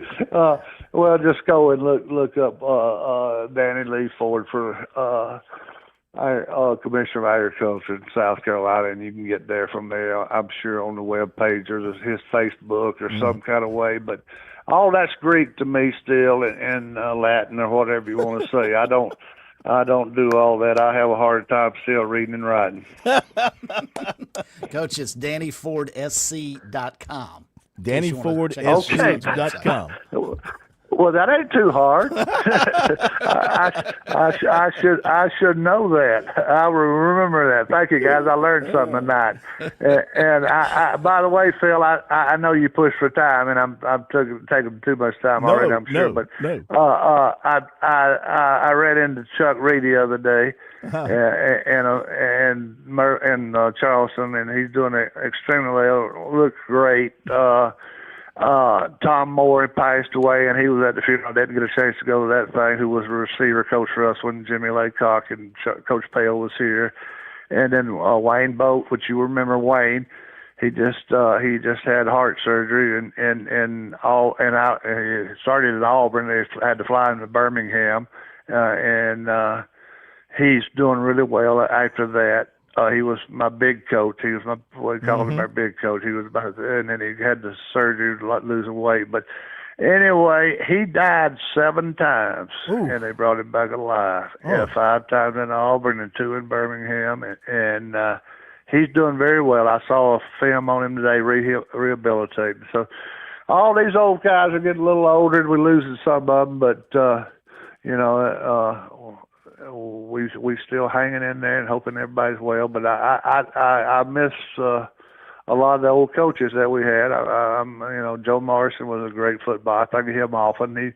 He wore our butt out down there in Williams-Brice one day and one night, and Jolie Dunn. So a lot of these people that passed away, we remember them, and John McKissick, some great high school coaches that we lost, and there's some still great ones coming, still young ones, but I hope they continue to be. I hope football continues to be successful. But I really, really worry about it. I really do. Coach, we thank you so much. Best of luck with everything. Yeah. Look forward to seeing you soon. Thank you so much. Hey, y'all guys take care again. Tell the people out there, vote for Daddy Ford. Oh, you got it. Be right back. On Point Weather, brought to you by our friends at Palmetto State Armory. On 107 The Point. Here's tonight's forecast. Pretty warm for June 10th. The low dipping down to 74. For tomorrow, up to 96. A blend of sunshine and clouds. A 20% chance for afternoon rain. Friday, we get sunshine. We hit 98 degrees with a feels-like temperature of 105. A 40% chance for showers on Saturday and 50% for storms on Sunday. Highs in the mid-90s. I'm Cal Moss with your On Point local weather. Hey y'all, this is Ted from Flight Deck Restaurant. We'd like to invite you and your family to dine with us. We have a great menu that's sure to please your whole family. We have fresh cooked burgers, big juicy wings, blue plate menu featuring country cooking, oven baked hoagies, fresh crisp salads, authentic Greek food like gyros, souvlaki, and baklava. We also carry 20 different premium cheesecakes and pies. Flight Deck Restaurant also has an arcade with 30 different games like Star Wars, Batman, Skee Ball, Bass Wheel, Pac-Man, Galaga, and so much more. Flight Deck, your favorite family restaurant. Thanks y'all and God bless. Temp behind. With SRN News, I'm Keith Peters in Washington. The U.S. military said Wednesday it began another round of strikes against Iran after President Trump warned that Tehran would pay the price for stalled negotiations. The escalating attacks threatened to derail efforts to end the war. U.S. Central Command said in a social media post that the military was striking multiple targets in Iran, attacks that were in response to Iran's unwarranted and continued aggression. Chicago police are urging residents to come forward with any information about a cross burning in a public park. The burning of a cross is a historic symbol of hate and intimidation against black Americans. However, the intent behind the fire Tuesday afternoon in Grant Park was still unclear. On Wall Street, the Dow down by 953 points. The Nasdaq dropped 509. More details at srnnews.com. Are you tired of that dripping faucet driving you crazy? Is your drain doing more of a gurgle than a flow? Don't despair. Franklin Plumbing and Drain Cleaning is here to save your day. Serving our community as locally owned plumbing experts, Franklin Plumbing tackles everything from minor leaks to major clogs. And we're talking fast, friendly, reliable service. They respect your home. They respect your wallet. Josh and his team offer upfront pricing, and that's important. This team I'm talking about, they're fully licensed. They're insured technicians. They're ready for any plumbing crisis that you might encounter. Whether it's routine maintenance, a stubborn blockage, or a total plumbing overhaul, they'll get the job done right the first time. They've been out to my home, my brother's home, even his business. I'm comfortable, very comfortable, bragging on Franklin Plumbing and Drain Cleaning. Stop letting plumbing problems disrupt your life. Call Franklin Plumbing and Drain Cleaning today and experience the difference that true expertise makes. Visit their website, franklinplumbing.sc.com, or give them a call, 799-2222. That's 799-2222. Franklin Plumbing and Drain Cleaning. Hey everybody, I'm David Jolly with South Carolina Insurance Brokers. I'm from Lexington. I live here, work here, play here. Ever feel like just a policy number with those big national insurance companies? It's time for a change. As your independent agent, I don't work for one big insurer. I work for you. I shop top carriers to find you the better coverage at a better price. Don't wait for a claim to see if your agent cares. Call me, David Jolly, at 803-380-8877 or visit scinsbrokers.com. When you think of insurance, I ask that you think of me, David Jolly. Hey y'all, this is Ted from Flight Deck Restaurant. We'd like to invite you and your family to dine with us. We have a great menu that's sure to please your whole family. We have fresh cooked burgers, big juicy wings, blue plate menu featuring country cooking, oven baked hoagies, fresh crisp salads, authentic Greek food like gyros, souvlaki, and baklava. We also carry 20 different premium cheesecakes and pies. Flight Deck Restaurant also has an arcade with 30 different games like Star Wars, Batman, Skee Ball, Bass Wheel, Pac-Man, Galaga, and so much more. Flight Deck, your favorite family restaurant. Thanks y'all and God bless. Nothing better than a Saturday night in Casey, West Columbia. It's the return of Rhythm on the River, proudly presented by the Greater Casey, West Columbia Chamber and Prisma Health. Come out to the Savage stage at Savage Craft Ale Works on Center Street this Saturday and give a listen to Queens of Country. It's family-friendly and pet-friendly. This year, we even have pop-up vans of various local businesses. For more information on this and all events, check out cwcchamber.com/Rhythm on the River, and we'll see you Saturday at Rhythm on the River. Have you had a broken windshield compliments of those South Carolina roads? The insurance company might try to steer you one way, to the big national guy. But remember, it's your choice. Go local. Call Absolute Glass. We can repair your car back to factory specifications, including recalibrating all of your safety systems. We do great work and have been building long-lasting relationships for over 20 years. That's why we've been voted Best Glass Company in Lexington for 15 straight years. Visit us online at AbsoluteGlassInc.com or call us at 951-7200. And remember, if you can see through it, we can do it.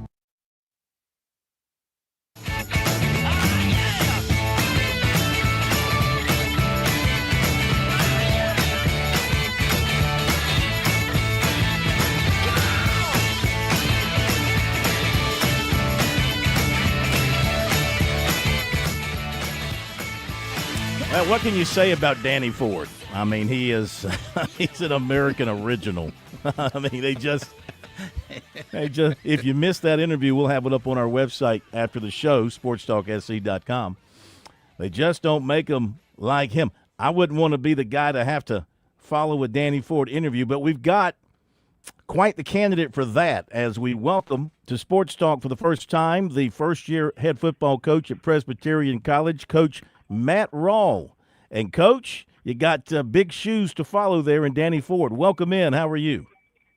I'm doing good. How are you guys? Hey, we're doing great. Our first chance to talk to you, so belated congratulations on becoming the newest coach of the Blue Hose. How's it feeling to you? You know, it's been a good transition. I think obviously anytime you've been a place for a couple of years and you kind of know the landscape around you a little bit, I'm sure that certainly has helped me. But things are going good. I feel like we had a really good spring, and recruiting is going very well for us. So all signs are pointing in the right direction. First of all, the expectation now, the bar has gone way up at PC after what you guys did last year. Do you embrace that, the idea that you had such a great run last year and people now will be expecting more, even though it's your first year as the head coach?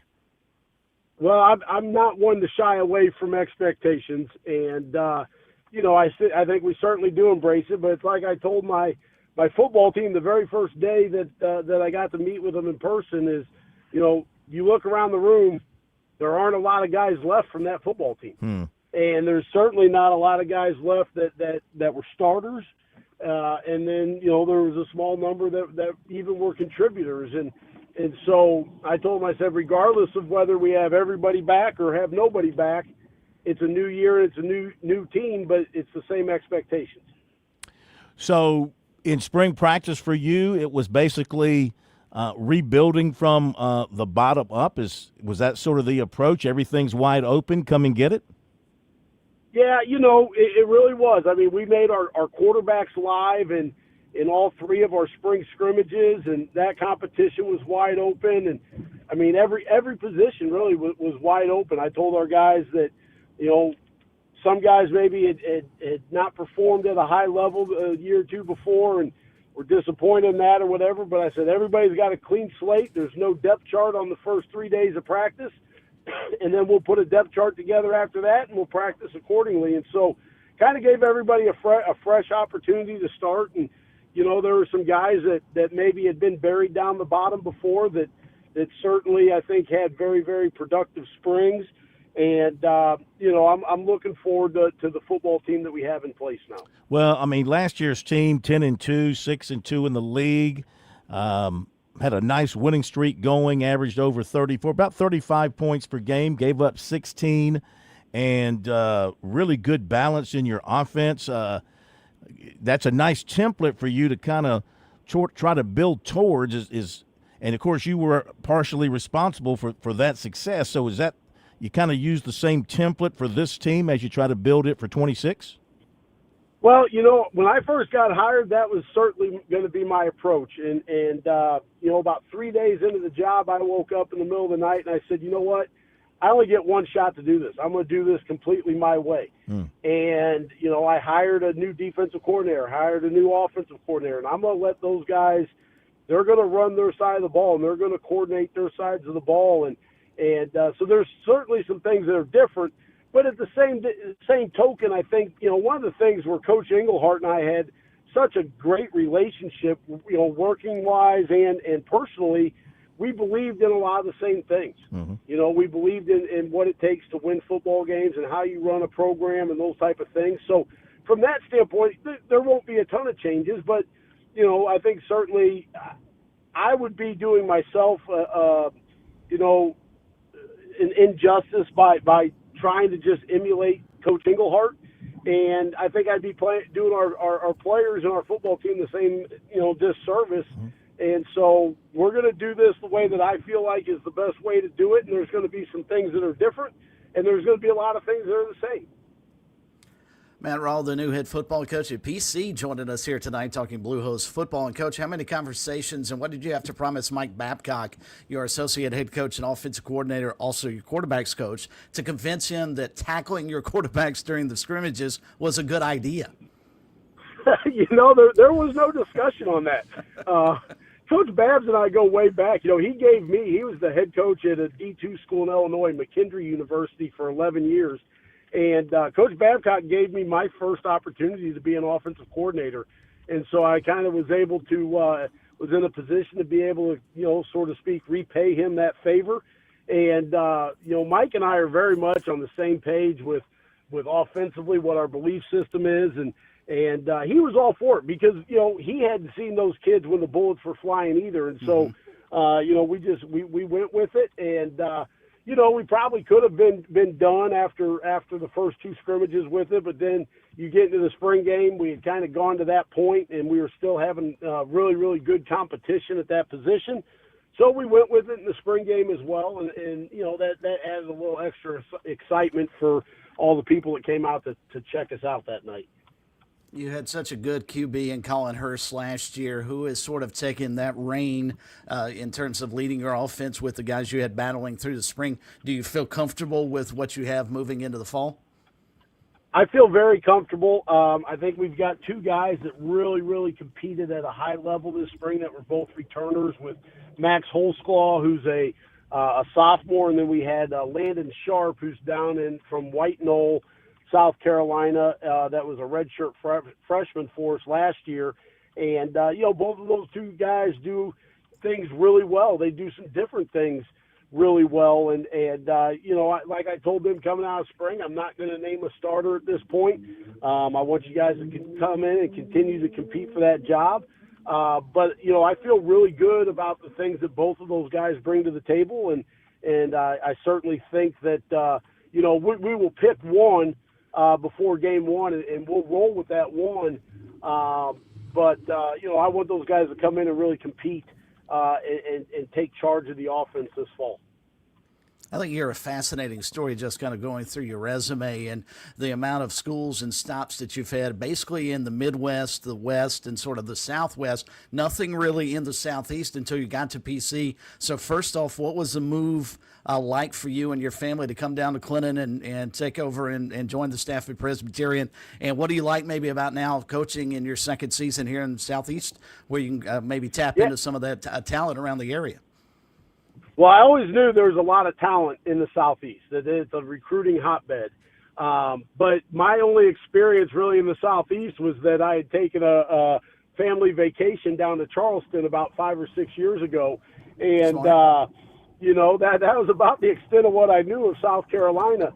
And, I took the job was offered the job on a Friday, and I packed my bags and drove to Clinton on Monday.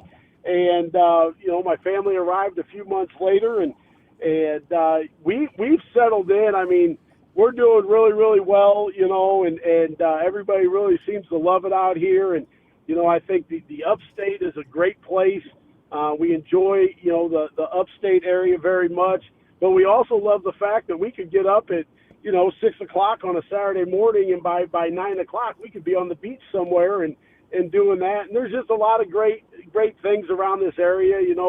We're 2 to 3 hours away from so many different things, with so many opportunities for our kids and for us as a family to just kind of get out and explore, which we like to do.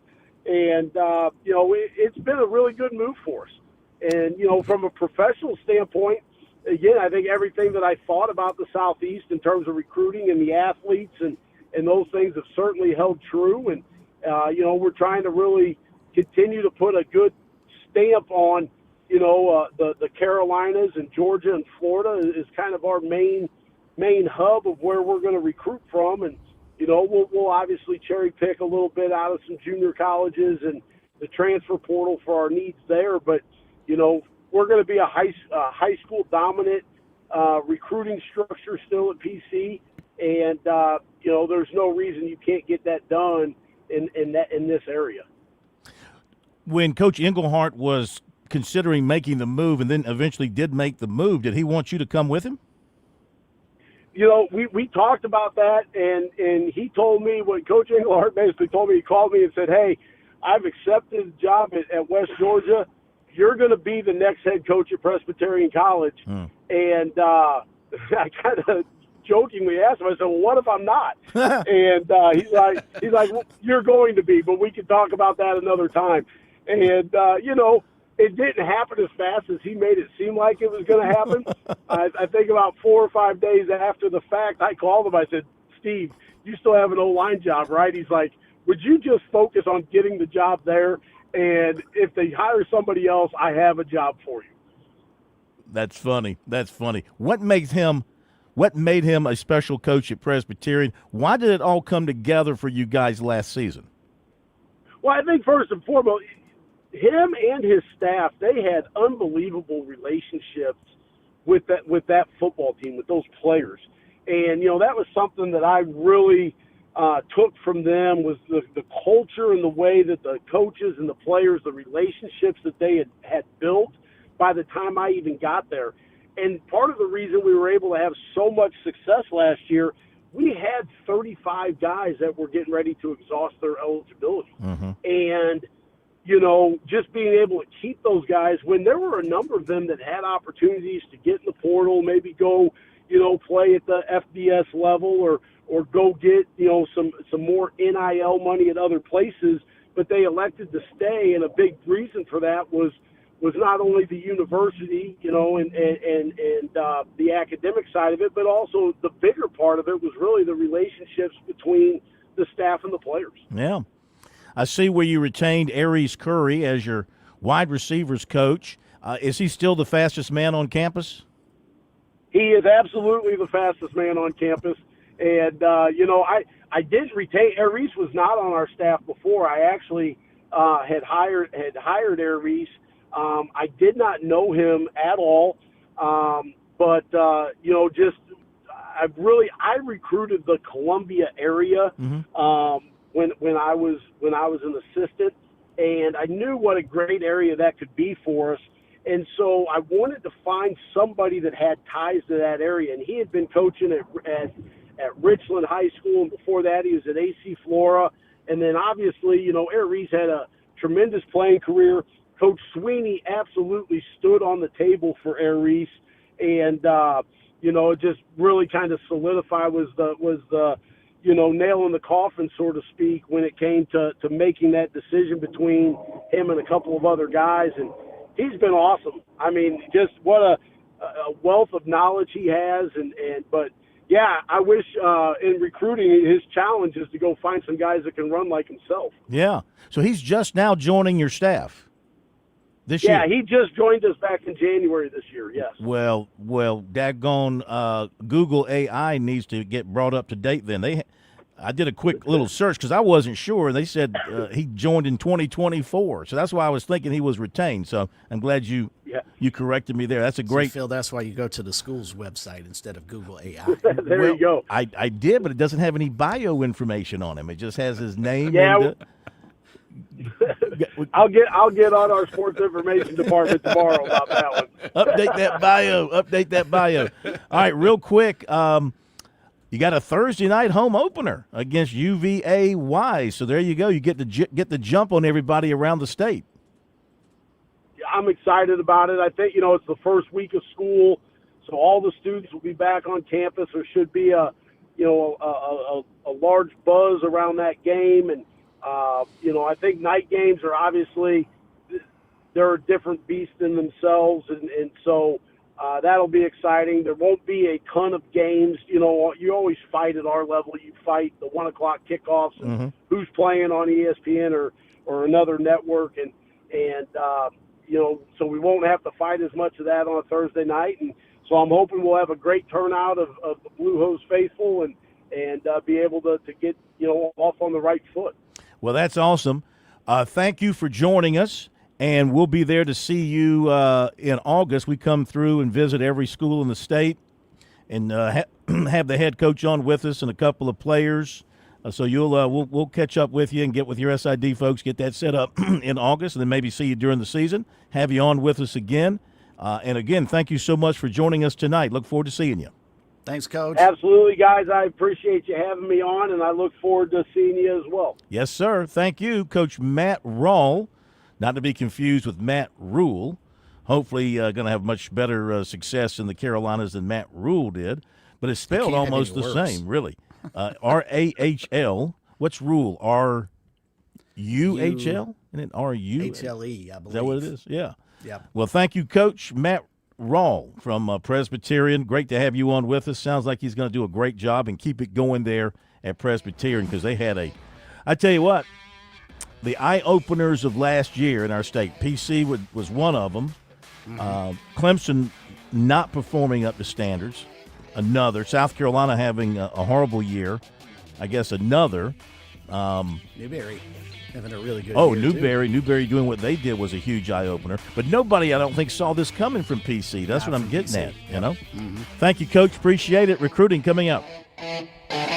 Business owners, if you're ready to grow your business, you can relax. With Founders Federal Credit Union, we mean business. When it comes to business loans, from equipment to expansion, our flexible financing can help fund real business growth. If you're considering a business loan, such as real estate, vehicles, equipment, or an unsecured loan or line of credit, our team is here to help. Our local experts will review your application, resulting in quick decisions and processing. And unlike most banks, we don't charge prepayment penalties. As as always, from Founders, you can expect great rates and exceptional service along the way. Visit foundersfcu.com/business to learn more, or to get started, stop by an office near you or give us a call. 800-845-1614. That's 800-845-1614. Membership qualification required. Institution NMLS. Identifier number 410646. Equal housing lender. Rates, terms, and conditions are subject to change. Loans are subject to credit evaluation and underwriting requirements. Effective training is not just about lifting heavier weight. It is about producing force with control. The Tsunami Bar was developed in 2012 to enhance high-intensity workouts while helping reduce joint stress. Its flexible design creates controlled oscillation, requiring your muscles to stabilize and work together throughout each movement. This promotes greater muscle activation, improved balance, and stronger functional performance. Tsunami Bar Sports is committed to continuous improvement, delivering dynamic training tools for individuals at every fitness level. Whether you are focused on long-term strength, injury prevention, or improving rotational stability for sports like golf, Tsunami Bar training supports total body performance. Discover more at tsunamibarsports.com. Visit tsunamibarsports.com. That's tsunamibarsports.com.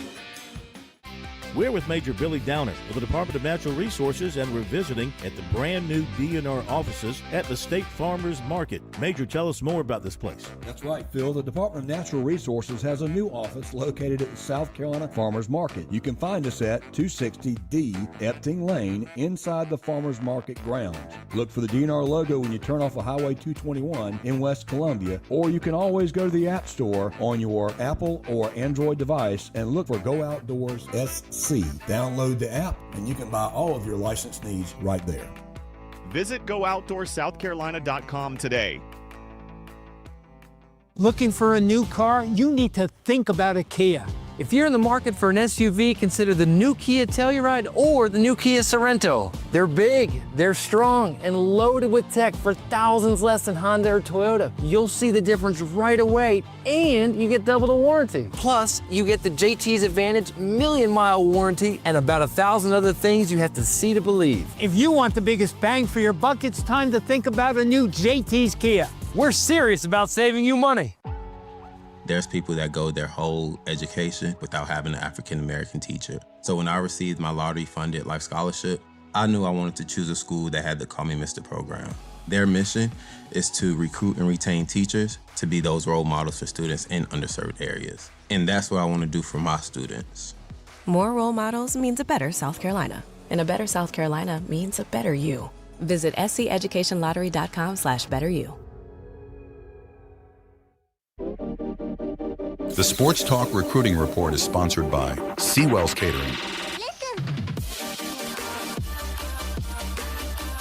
All right, got to get to recruiting. Time is short. Brought to you by Seawells. You get to Seawells this week. Time is short on the week for the daily luncheon buffet. Make sure you get there tomorrow or Friday. Got a roast beef Friday coming up, an RBF. So get there for that, and for your special events that are coming up here in the fall in particular. You want to ruin a football weekend by having a special event? Go ahead. We dare you. But if you do, call Seawells and let them handle your catering. They'll do it better than anybody. Their phone number, 803-771-7385. Online at SeawellsCateringSC.com. So 7 Coastal Carolina players have now entered free agency. Recapping, left-handed pitcher Hayden Johnson, a junior from Sockasty, missed the entire season with an arm injury. For his career, 8-2, 2 saves, 4.50 ERA, 87 strikeouts in 70 innings. Left-hander Colby Richardson, a freshman this season out of PD Academy, 27 relief appearances, 4-1, a 5.10. Right-hander Daniel Parker, a freshman from Hartsville in P27 Academy, 19 appearances, mostly out of the pen, 3-0, a 4.76. Right-hander Luke Jones, a sophomore from Man, 15 starts, 4-2, 4.44. Team high, 79 innings pitched, 67 strikeouts. First baseman Jackson Weiner, a freshman from Bishop, England, 27 games, 18 starts, 241, 4 homers, 19 RBIs. Third baseman Walker Mitchell, a junior from River Bluff, the son of the former USC quarterback Alan Mitchell. He started all 60 games, hit .313, a homer, 54 RBIs, was hit a team-high 21 times. Catcher Bryce Estep out of Fort Mitchell, Kentucky, but he prepped at P27, spent 3 seasons at Coastal, .232 this season, 8 homers, 25 RBIs. Clemson landed free agent outfielder Jamie Daly from Davidson, .335, 11 homers, 40 RBIs, and 13 stolen bases. Former USC right-hander Zach Russell going to Mississippi State. Former USC right-hander Connor Ciccoli and infielder Eric Parker are free agents. Winthrop right-hander Walker Brote headed to Purdue. Alabama State right-hander James Peterson headed to the College of Charleston, 7-1, 87 innings pitched, 3.48, 55 strikeouts, and 4 saves. Football, USC missing out on some safety targets, still very much in the hunt with Kennedy Green out of Douglasville, Georgia, 6'2", 195. He took an official the 1st of May. Torian Gray is keeping the lines of communication warm for the Gamecocks as they talk pretty regularly. So he has Mississippi State official visit the end of the month. He said most likely it'll be South Carolina, Mississippi State. North Carolina's been talking to him as well. But he wants to take that Mississippi State official to see what they have to offer. His commitment date is July 11th. He was once committed to Mississippi State. Cornerback Jaden Aparicio Bailey of Prattville, Alabama, down to Clemson in Georgia. Commitment June 27th. USC was also strongly involved. Steve Wiltfong of On3 issued a Clemson prediction. Hale McGranahan, Gamecock 247, reported safety Trey Gathers will not make his official to South Carolina this weekend. He's been to Florida and Tennessee. He's got Georgia scheduled June 19th. He's being projected to Florida. Offensive lineman Caleb Seiler of Gunter, Texas, canceled his OV to South Carolina this weekend. He'll visit Texas. He's down to Texas in Northwestern decision on Monday. South Carolina target offensive lineman Stafford Willis, Arab, Alabama, was offered by Alabama. You can probably close the door on him. Set an official to Tuscaloosa June 19th. Also been to USC, UCLA, Oklahoma State, and Virginia Tech. USC target offensive lineman Elijah Jones committed to Rutgers. He was scheduled for an OV to Gamecocks this weekend. One-time USC and Clemson target defensive end Chaz Gray, Union, New Jersey, committed to Washington. 2028 running back Michael Martin of Christ Church offered by Georgia Tech. Coastal Carolina offered 29 offensive lineman Jordan Lewis of Dorman. That's recruiting. And thank you for being with us. If you miss anything, we'll have it up on the website, the interviews on the website tonight or tomorrow. Thank you, Bergie. And Bergie, have a great night. He's already off. And thank you, Plummer. See you tomorrow.